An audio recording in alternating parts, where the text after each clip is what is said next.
Hello all, welcome to cinema Kaburlu. Here is the review of movie court.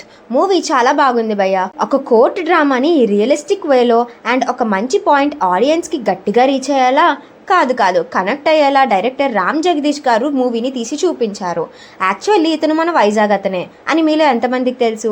Vizag నుంచి ఒక talented director ఇలాంటి ఒక మంచి సినిమా తీసినందుకు నేను చాలా ప్రౌడ్గా ఫీల్ అవుతున్నా. Coming to the point, movie starts of well. Main plot ఏంటి అంటే చంద్రశేఖర్ అండ్ జాబిల్లి ఇద్దరూ ప్రేమించుకుంటారు. చందు అండ్ జాబిల్లి వాళ్ళ లవ్కి మధ్య ఎలాంటి ప్రాబ్లం ఇన్వాల్వ్ అయ్యింది, అసలు చందు ఎందుకు జైల్లో అరెస్ట్ అవుతాడు అనేది స్టోరీకి మెయిన్ థీమ్. డైరెక్టర్ ఆ థీమ్ని పర్ఫెక్ట్గా యూటిలైజ్ చేసి ఎండింగ్లో మంచి పాయింట్తో ఎంగేజ్ చేశాడు. యాక్టర్స్ విషయానికి వస్తే ఫస్ట్ నేను శివాజీ గారి గురించి మాట్లాడతావయ్యా.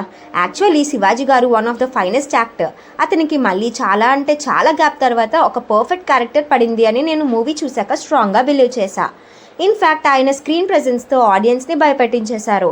ప్రియదర్శి చాలా బాగా పర్ఫామ్ చేశాడు. చందు అండ్ జాబిలి రోల్స్లో ఇద్దరు ఆర్టిస్టులు న్యాచురల్గా పర్ఫామ్ చేశారు. రిమైనింగ్ కాస్ట్ అండ్ క్రూ కూడా వాళ్ళ పర్ఫార్మెన్స్తో ఈ మూవీకి మంచి జస్టిస్ అందించారు. ఫస్ట్ హాఫ్ చాలా డీసెంట్గా స్టార్ట్ అయినా ఇంటర్వెల్ బ్లాక్ దగ్గర సెకండ్ హాఫ్ స్క్రీన్ ప్లే రేసీగా ఉండబోతుంది అని డైరెక్టర్ ముందే హింట్ ఇచ్చేశాడు. And second half screen play అయితే పీక్స్. అసలు నేను థియేటర్లో ఉన్నట్టు లేదు, కోర్టులో ఉండి లైవ్లో ఆ సీన్స్ చూస్తున్నట్టు అనిపించింది. ఎవ్రీ ఫ్రేమ్ రిఫ్రెషింగ్గా ఉంది. డైలాగ్ రైటింగ్స్ కానీ స్క్రీన్ ప్లే రైటింగ్ కానీ వాట్ నాట్, ప్రతి సీన్ పర్ఫెక్ట్గా బ్లెండ్ అయ్యాయి. నాని అన్న ఈ మూవీ ప్రీ రిలీజ్ ఈవెంట్లో ఒక మాట అన్నాడు, ఈ మూవీ నచ్చకపోతే హిట్ 3 చూడొద్దని. ఆ గట్స్కి హ్యాట్స్ ఆఫ్. అసలు ఎవరైనా ఇలాంటి కోడ్ డ్రామాస్ని చూడకుండా ఉండగలరా? అసలు దీన్ని సినిమా థియరీ అనడం కన్నా ఒక రియాలిటీ టేకింగ్ అని చెప్పొచ్చేమో.